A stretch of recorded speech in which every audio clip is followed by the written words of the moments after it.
Hi, everyone. Firstly, I just want to say a big thank you to you all for your ongoing patience during this week.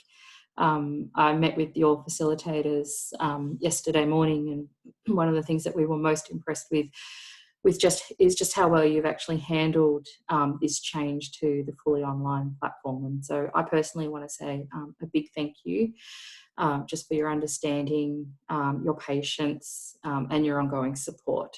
It's been really appreciated from our end, and you should all be really proud of yourselves. I also want to just take a moment to thank your facilitators who are doing an awesome job in some really difficult circumstances. And it would be nice, if over the sort of coming days and weeks that you perhaps pay some acknowledgement to the work that they're doing. Their commitment is really on your learning, just as mine is. They are dealing with some challenges just like we all are. And I think this week, the biggest challenge has been, the lack of time that we've had to move to online, but also, and I certainly know this from my group, has been some of the issues with the technology.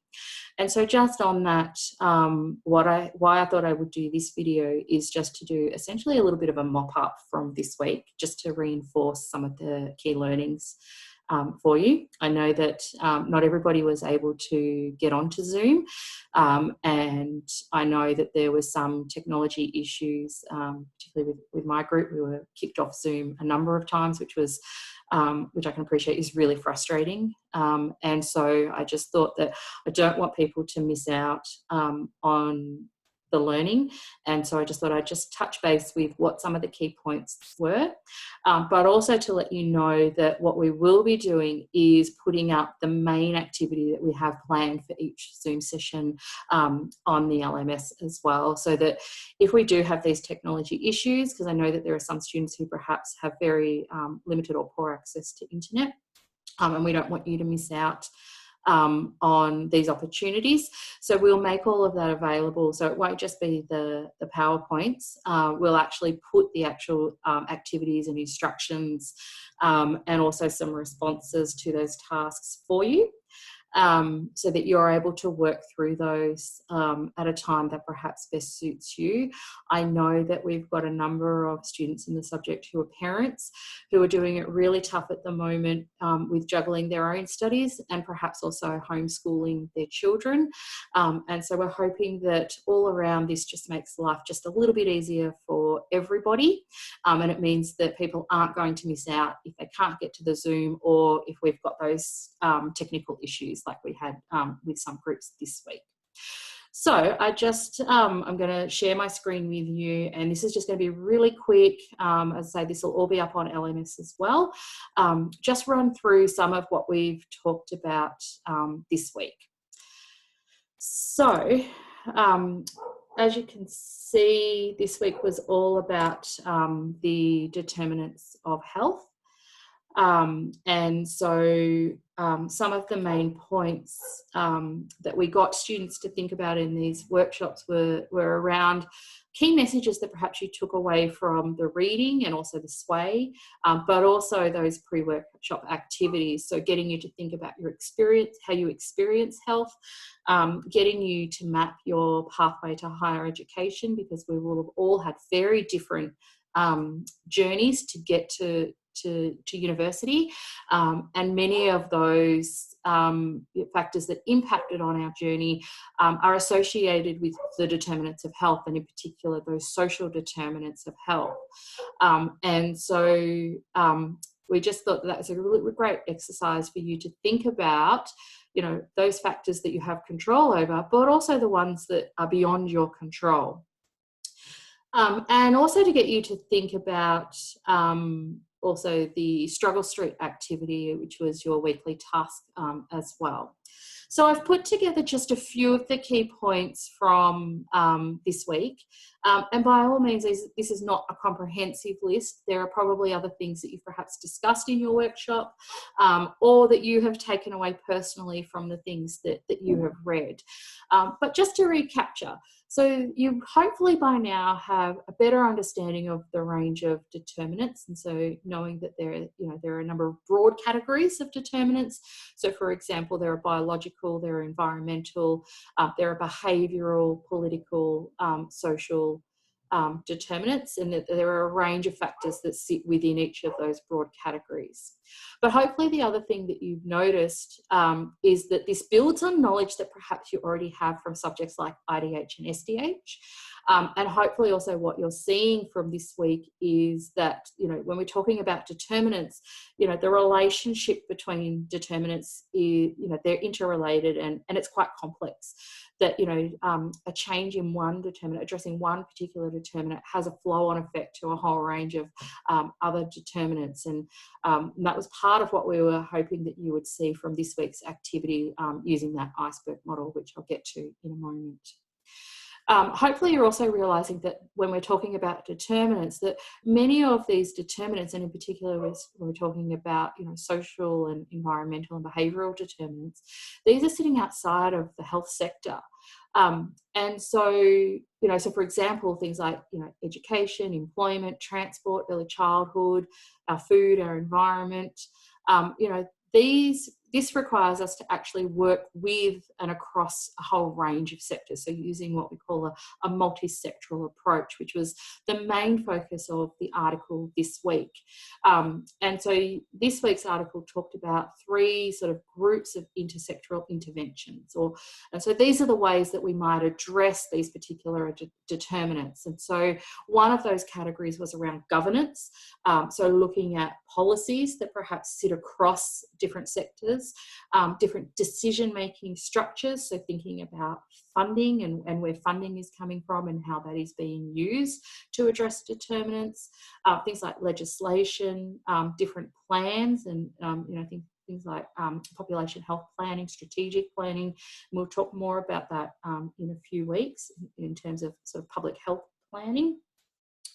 There are socioeconomic interventions. So these are the policies or the programs that allocate financial or social resources to improve equity.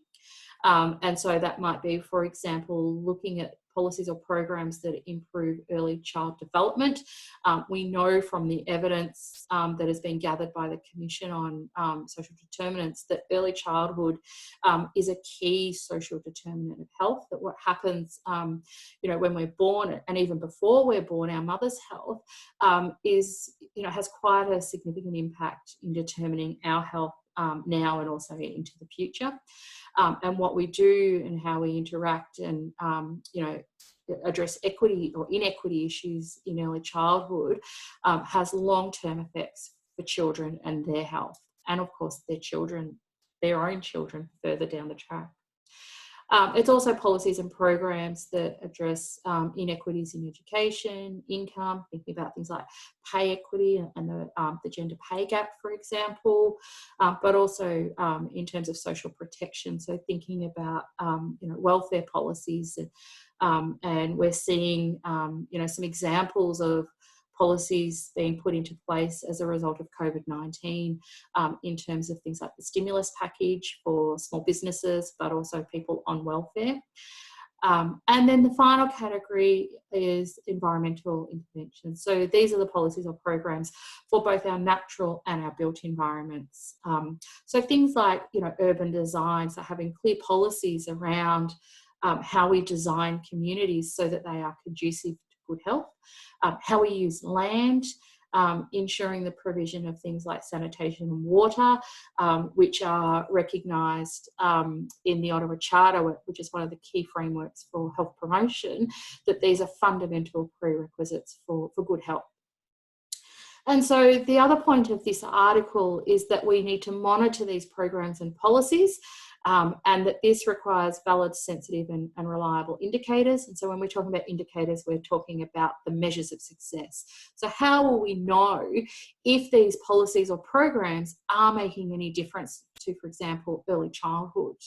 And so an example around childhood might be, for example, looking at, birth weight of babies, looking at infant mortality rates, looking at the number of children living in poverty, for example, the number of children who are engaged in school is another example.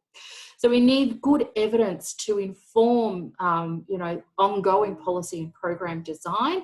And in order to do that, we need to monitor what we're currently doing to know that we're actually making a difference to people's health. And then finally, one other key point is around that changes to addressing these determinants of health can take a long time. We're not necessarily going to see change immediately. It may be sometime down the track before we do actually see any change, and that's why it's important to have that ongoing monitoring. And also, it's difficult to attribute any change to just a single intervention. That we know that the relationship between the determinants is complex and they're interrelated.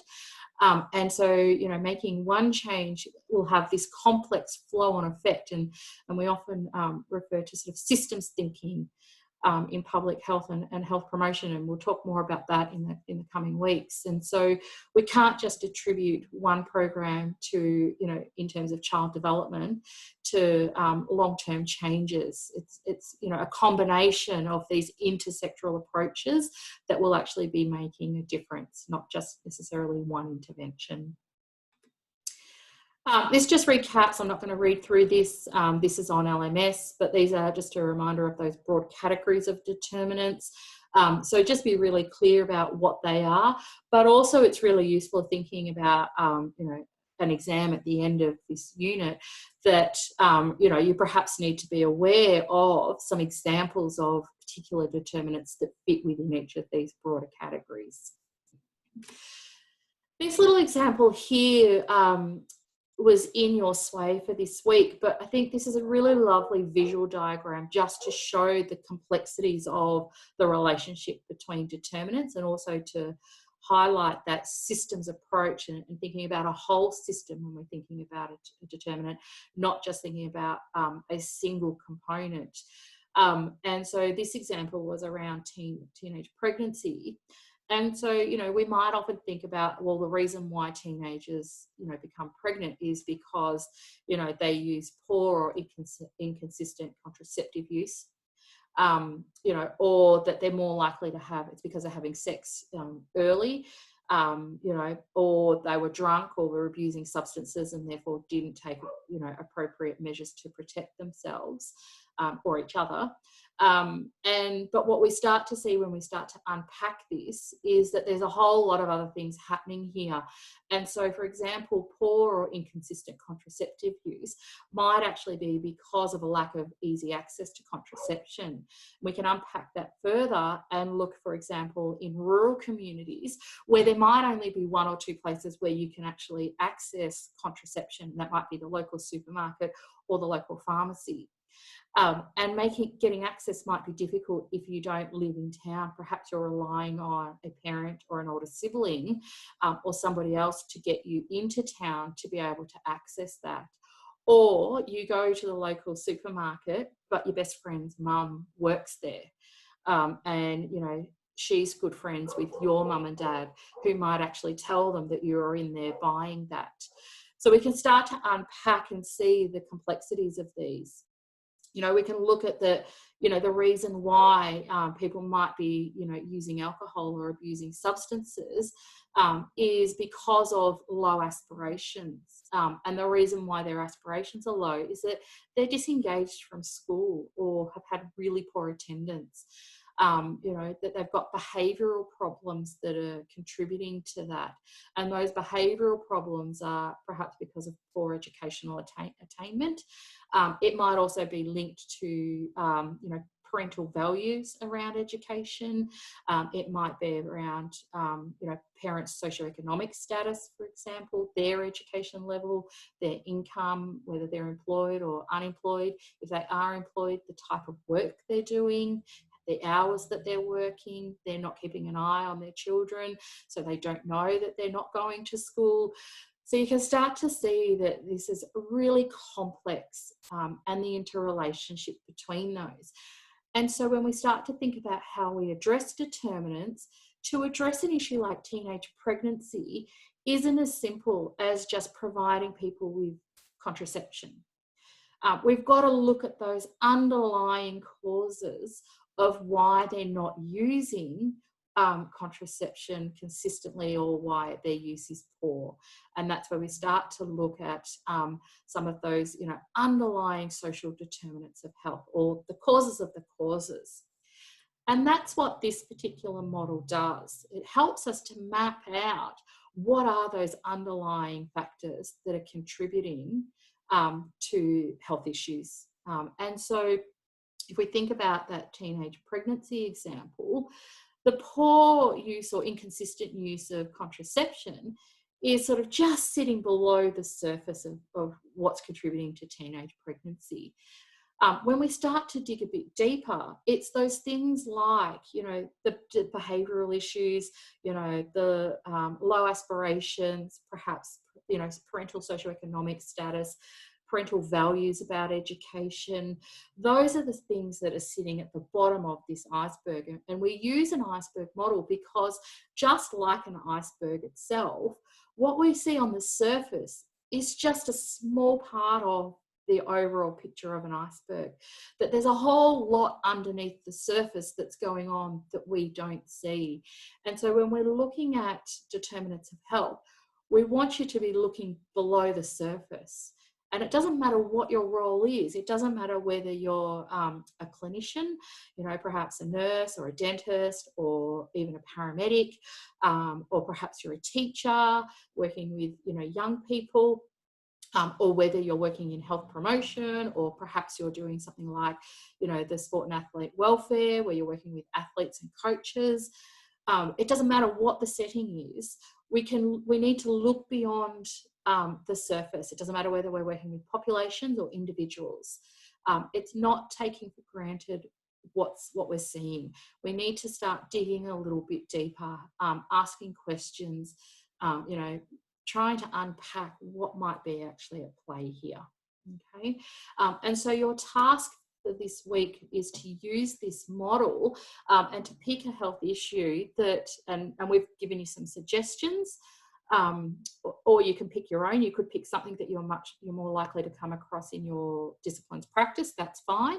And to use this model to unpack what might be some of the determinants. I've put up this example, and I'll pop this up on LMS, an example just looking at cardiovascular disease, for example, that some of those direct contributing factors are things like a family history. Well, it's really hard to unpack that a bit further. Your family history is your family history. We can't really change that. But it might also be, for example, having high blood pressure or high cholesterol. And so when we start to look at that next layer of the iceberg, those lifestyle behaviours, we can start to look at, well, why might somebody have high blood pressure?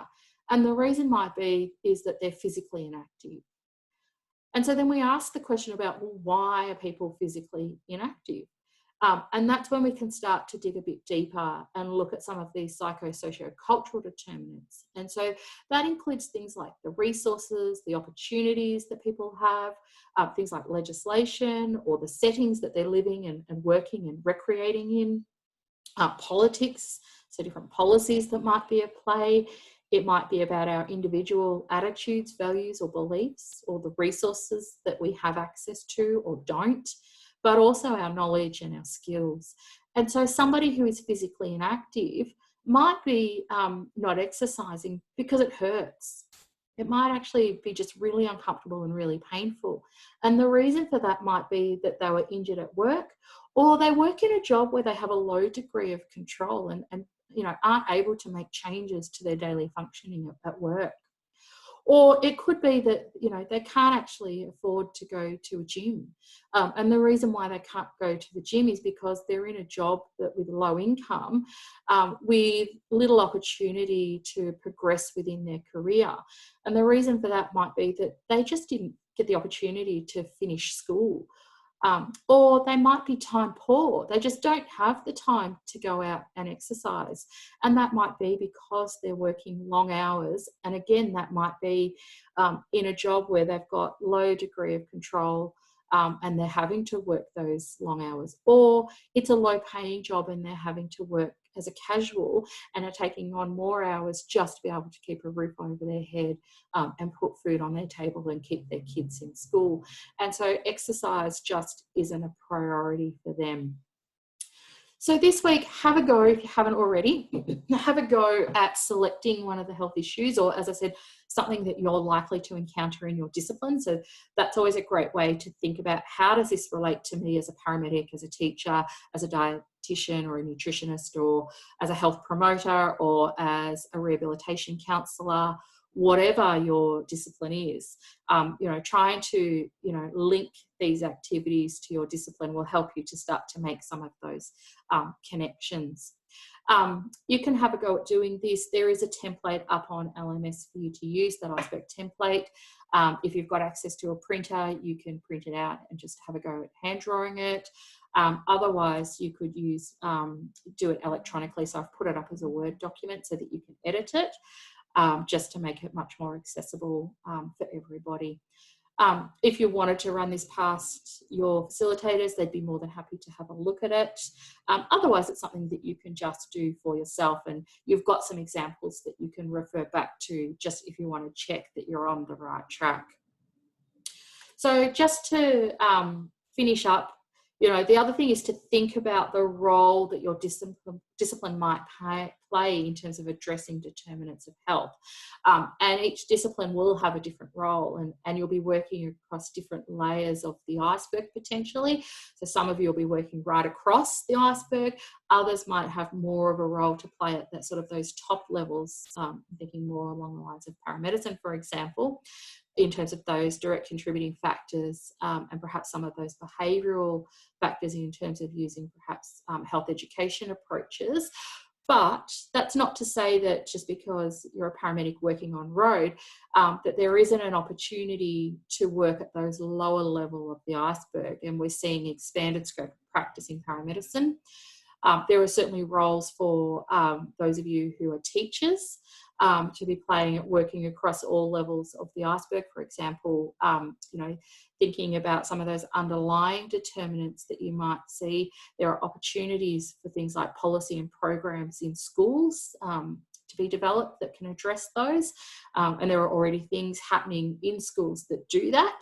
And of course, for those of you doing the public health promotion and any of the other majors in the Bachelor of Health Science, you'll be working right across the determinant, and in particular that bottom layer of the iceberg model, So have a think about the role that you can play. And then finally, just take 5 minutes at the end of this video to think about, what have you taken away from this week's topic on determinants? Has this just been a refresher? And if so, that's fantastic. Or have you taken away something new? And that's also really great if you have, and we hope that that is the case. See if you can come up with, an example of an exam style question based on this week's topic. I think if you can write an exam question, and you can always post that on your discussion boards for this week's activities, share those with your group. I can set up some specific discussion boards for exam questions for people to share. But don't forget that there are the knowledge check activities and questions on LMS. And so those are some really great examples of the types of things that we might ask you to do in an exam.